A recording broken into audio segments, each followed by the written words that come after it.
원래는 강서구의 아파트 전세 그냥 보증금으로 다 쓸 생각을 하고 계셨습니다. 근데 제가 좀 방향을 한번 바꿔보자. 이제 그래서 요 돈을 활용해서 내 집 마련도 했고요. 임대사업용 부동산 투자도 하게 만들었던 케이스입니다. 그러면 이분 사례를 어떻게 솔루션을 만들었는지 이런 기초적인 정보가 있으면 어떤 상황까지도 가능한지 좀 보여드릴게요.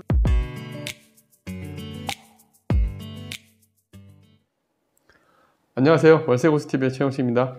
네, 2021년 월세고소 유튜브를 통해 많은 고객을 상담하셨는데요. 네네. 한 해를 마무리하면서 올해의 고객 투자 스토리를 좀 들어보고 싶은데요. 네네. 첫 번째는 어떤 고객의 사례인가요? 네, 저희가 이제 2021년 이번 주가 이제 마지막 주죠. 내년부터 이제 좀 있으면 이제 2022년이 됩니다.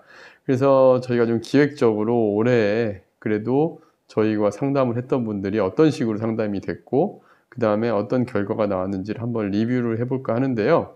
오늘은 신혼부부 한 케이스를 좀 말씀을 드리고 싶습니다. 많은 분들이 최근에 전화로 문의 오는 것들이 내 집 마련부터 그 다음에 수익형 부동산, 최근에 이제 주식으로 그 다음에 뭐 가상자산으로 많은 분들이 자산을 좀 형성이 시키고 하다 보니까 이제 이런 분들이 의외로 문의가 많으세요. 그럼 저희가 어떤 식으로 상담을 했고 좀 알려드릴게요. 저희 유튜브 영상을 보시고 그때 저희가 2, 3억대 내 집 마련을 계속 촬영을 해왔잖아요. 근데 이제 이런 물건을 찾아야겠다고 계기를 만들어준 어쩌면 그런 고객분이십니다. 처음에 이제 저희 상담 전화로 문의를 하셨고 그리고 저희하고 상담을 하실 때는 다른 부동산과 다르게 물건에 집중을 하기보단 그분의 상황을 먼저 저희가 알아야 돼요. 그러니까 일단 저희는 이런 식으로 상담 일지를 작성을 합니다. 이 안에 보시면 이렇게 자산 현황, 부채 현황, 그리고 소득과 지출 현황을 작성하게 되어 있고요. 이 소득과 지출 자산 현황을 보면 이 사람의 자산 상황에 맞는 물건, 그 다음에 위치에 맞는 물건을 찾아갈 수가 있습니다. 그래서 첫 번째 저희가 상담을 해드릴 때는 제가 무료로 그냥 기초적인 상담을 해드릴 때 이런 자산 상황에 대해서 서로 공감하는 시간이 필요해요. 그래서 이러한 내용으로 상담을 진행을 했고 이 상담을 했던 부분들이 이제 실제 결혼을 이제 앞둔 예비부부 상태에서 내 집 마련부터 수익형 부동산까지 투자한 사례자이십니다. 네, 최영식 대표님이 내 집 마련 상담할 때 주택 플래닝을 말씀하시는데요. 네네. 이 용어가 좀 생소한데 주택 플래닝은 무엇을 말하는 건가요? 네, 사실 주택 플래닝이라는 용어는 아마 저의 경험이 좀 독특해서 그래요. 저는 파이낸셜 플래닝이라는 일을 했었습니다. 그래서 금융상품부터 그 다음에 부동산을 거쳐서 내 집 마련을 하는 절차를 거치고 그 다음 이분의 자산 상황을 고려하고 소득 지출 상황을 고려해서 대출은 어느 선까지 적정한지 그 다음에 내 자금을 만들어 갈 때는 뭐 어떻게 노후 자금을 만들어야 되는지 그 다음에 목돈은 어떤 식으로 운영하는지에 대한 과정에 대해서 전부 다 계획하고 설계하는 일이 파이낸셜 플래닝입니다. 내 집 마련은 끝이 아니고요. 내 집 마련을 했으면 이제 자녀가 신혼부부 같은 경우는 자녀 출산에 대한 계획을 세워야 되고 자녀 출산을 하면 교육 비용에 대한 예산을 잡아야 되고 그 다음에 우리가 또 교육만 끝이 아니잖아요. 이제 우리가 생각하는 노후 준비도 사실 이제는 어렸을 때부터 준비를 해야 되거든요. 이런 부분들에 대해서 체계적인 계획을 잡는 과정인데 그 중에서 부동산은 전체 재산의 70% 이상을 차지하게 됩니다. 모든 전체 우리 인생의 라이프 사이클에서 보면 가장 큰 돈이 들어가는 건 내 집 마련, 주택에 대한 문제거든요. 이 주택을 근간으로 해서 수익형 부동산 투자도 나오고 하다 보니까 저희가 파이낸셜 플래닝이 아니라 주택 플래닝이라는 용어로서 우리가 이제 이런 계획을 세우고 집을 찾자, 나에게 맞는 집을 찾자라는 바로 그러한 집을 찾는 과정이 주택 플래닝입니다. 그래서 누구나 다 필요한 게 주택 플래닝이라고 생각하는데요.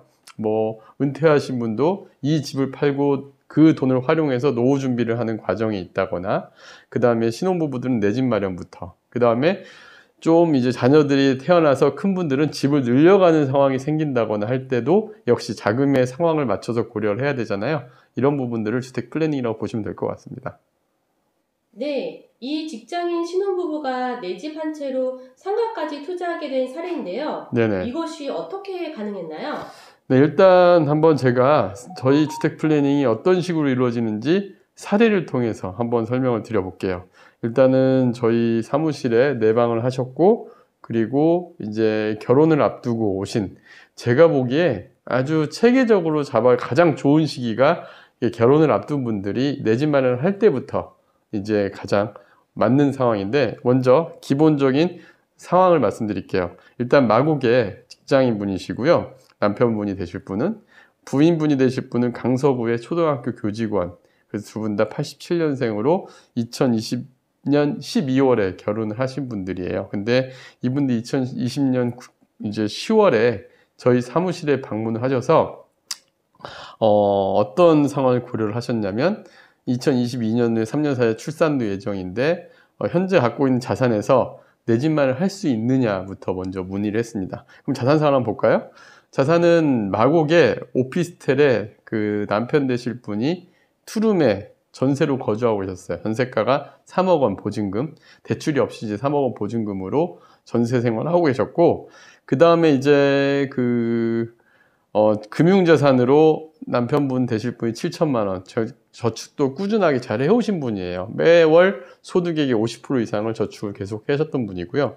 이제 와이프 되실 분도 5,500 정도 금융자산, 그리고 부모님이, 양가 부모님께서 한 5천만 원 정도 결혼 비용을 지원을 해준 상황이어서 총 4억 7,500 정도의 자금으로 2020년 10월경에 내 집 마련을 할 수 있느냐, 이제 이런 문의를 해주셨는데, 원래는 강서구의 아파트 전세 그냥 보증금으로 다 쓸 생각을 하고 계셨습니다. 근데 제가 좀 방향을 한번 바꿔보자, 이제 그래서 요 돈을 활용해서 내 집 마련도 했고요, 임대사업용 부동산 투자도 하게 만들었던 케이스입니다. 그러면 이분 사례를 어떻게 솔루션을 만들었는지, 이런 기초적인 정보가 있으면 어떤 상황까지도 가능한지 좀 보여드릴게요. 물론 지금은 좀 상황이 달라지긴 했지만 한번 보고 설명을 드리죠. 자, 일단 이분이 했던 케이스 보여드릴게요. 일단 4억 7,500으로 어떤 식으로 솔루션을 만들었냐면, 오히려 돈도 남았습니다. 당시에 어차피 마곡과 강서구면 출퇴근이 김포 한강신도시를 제가 잡아드렸어요. 일단 왜냐하면 집값이 좀 차이가 많이 났거든요, 당시에는. 그래서 한강신도시에 부부 두 분이니까 입주 5년 차에 신축 아파트로 역세권, 그러니까 이제 거기가 김포 골드라인이라고 이제 경전철이 들어가 있거든요. 그래서 김포도시철도의 바로 앞에 있는 아파트로 24평 아파트를 잡아드렸는데, 당시에 매매가가 4억 3천입니다. 4억 3천에 저는 그냥 뭐 집값만 보는 게 아니라 여기에 들어가는 부대 비용까지 생각을 했거든요. 부대 비용으로 취득세하고 등기료, 중개수수료가 들어갔고, 그 다음에 대출, 신혼부부 대출은 금리가 저렴하잖아요. 그래서 25년 상환으로 해서 2억 5천까지 대출을 받았습니다. 그러면 내 실제 집에 들어가는 돈은 1억 8,600이죠. 그러면 아까 4억 7,500에서 1억 8,600이니까 거의 3억에 가까운 돈이 남잖아요. 요거를 활용을 해서, 요게 발생을 하면 한 달에 이자나 원금 상환하는 금액이 좀 부담으로 다가올 거예요. 그게 총 얼마가 발생하냐면, 물론 금리를 2.3%로 받았는데도 일단 월 이자 비용이 47만 9천 원, 그리고 원금 상환이 25년 상환이라 61만 7천 원이 들어가야 돼서 110만 원 가까운 돈이 이제 원리금 상환으로 들어가야 되잖아요. 근데 문제는, 만약에 이분들이 자녀가 생겨서 와이프분이 그만두거나 외벌이를 전환하면 사실 이게 상당히 부담으로 다가올 거예요. 그래서 이걸 미리 대비하자는 차원에서 남는 금액으로 수익형 부동산 투자를 추천을 드렸고요. 당시에 마침 이 마곡 쪽에 최근에 이제 상가로 매매로 투자를 할 수 있는 좋은 물건이 하나 나왔었습니다. 그때 4억 5천에 2층 상가예요. 2층 상가고 레스토랑이 임차로 맞춰진 상가였는데, LG 바로 앞에 마곡 역세권 쪽의 상가였습니다. 그리고 4억 5천이었고 전용 면적 한 17평 정도 되는 매물이었고요. 월세는 3천에 170만 원 임대가 맞춰져 있었습니다. 그러면 4억 5천에서 취득세하고 뭐 중개수수료, 등기 비용까지 해서 2,600 정도가 나갔고요. 그 다음에 담보대출 2억을 빼면 2억 4,600이 총 투자금이 됐습니다. 그러면 1억 8,693만 원과 2억 4,600 합해서 4억 3,293만 원이 총 투자 금액이 됐고요. 그리고 예비자금으로 4,200 정도 남는 거를 아파트 들어갈 때 뭐 인테리어라든가, 그 다음에 혼수라든가, 뭐 이런 돈을 쓰고 좀 예비 자금으로 갖고 갈 수 있게끔 해드렸었죠. 그래가지고 최종 이제 어떻게 됐냐면 이분이 170만 원에 지금 2021년 2월 이후에 임대를 그대로 승계를 했으니까 170만 원을 받아서 이자 비용하고 이게 또 상가도 원리금 상환을 같이 했어요. 금리를 좀 낮추기 위해서.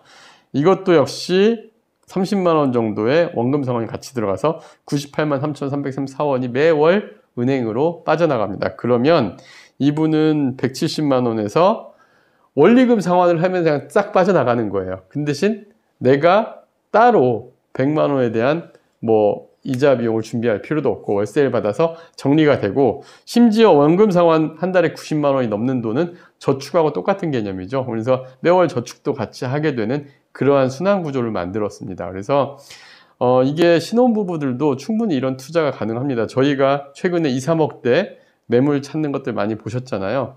그러니까 그 이유가 뭐냐면 바로 이런 신혼부부들을 위해서 지금 계속, 그래도 서울의 집값이 워낙 거품이 워낙 비싸고 일반 신혼부부 살 수 없는 상황이 되다 보니까 여기에 맞는 주택을 찾아보자라는 취지로 계속 그걸 안내를 해드리고 있는 거거든요. 그러니까 이런 식으로 신혼부부도 어느 정도 내 집 마련과 임대 수익도 가능하다, 나의 계획 위해서도 가능하기 때문에 우리가 이렇게 만들어가자라고 한번 알아보시면 될 것 같습니다. 네, 다음 강의도 기대하겠습니다. 네, 감사합니다.